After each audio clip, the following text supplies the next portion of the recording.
నమస్తే అందరికీ. నా పేరు doctor Nitin, consultant orthopaedic surgeon, Max Care hospital, Mancherial. ఈరోజు డయాబెటీస్ పేషెంట్స్‌లో తరచుగా వచ్చే నొప్పి గురించి చెప్పబోతున్నా. అది భుజం నొప్పి అనమాట.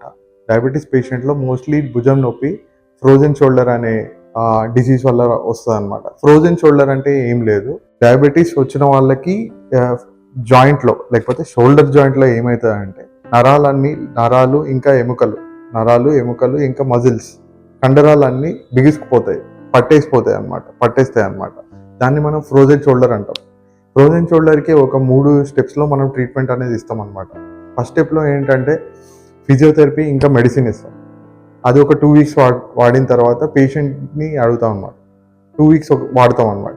అప్పటికి పేషెంట్కి తగ్గలేదు అంటే మనం నెక్స్ట్ షోల్డర్ జాయింట్లోకి మనం ఇంట్రా ఆర్టికులర్ ఇంజెక్షన్ ఇస్తాం. అంటే షోల్డర్ జాయింట్కి స్టిరాయిడ్ ఇంజెక్షన్ ఇస్తాం అనమాట. ఒక 95% వాళ్ళకి పేషెంట్స్కి ఇప్పటి ఈ స్టెప్ వరకు మోస్ట్లీ తక్కువైపోతుంది. ఇంకా తక్కువ కావట్లేదు అంటే మనం జాయింట్ లోపలికి ఒక కెమెరాని పంపించి దాని చుట్టూ ఉన్న క్యాప్సుల్ లేకపోతే దాని చుట్టూ ఉన్న బిగిసిపోయిన కండరాలని రిలీజ్ చేస్తాం అనమాట. దీన్ని మనం ఆర్థ్రోస్కోపిక్ క్యాప్సులార్ రిలీజ్ అంటాం. ఇది last step of the treatment అనమాట. అడ్వాన్స్డ్ ఉన్న వాళ్ళకి లేకపోతే అసలే పెయిన్ తగ్గట్లేదు అన్న వాళ్ళకి మనం లాస్ట్ స్టెప్ చేస్తాం అనమాట. అందుకే ఈ ఫ్రోజన్ షోల్డర్ డయాబెటీస్ మధుమేహం ఉన్న వాళ్ళు చాలా జాగ్రత్తగా ఉండాలన్నమాట. షుగర్ని కంట్రోల్లో పెట్టుకోవాలి.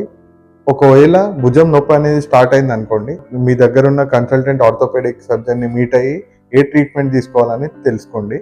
మీ భుజం నొప్పి నుంచి ఉపశమనం పొందొచ్చు. అట్లా మీకు సివియర్గా పెయిన్ వస్తే దగ్గరలో ఉన్న కన్సల్టెంట్ ఆర్థోపెడిక్స్ని సర్జన్ని కన్సల్ట్ అయ్యి ఏ స్టెప్ తీసుకోవాలి అని అక్కడ సజెషన్ తీసుకుంటే మీకు నొప్పి రాకుండా చూసుకోవచ్చు ఫ్యూచర్లో. Thank you.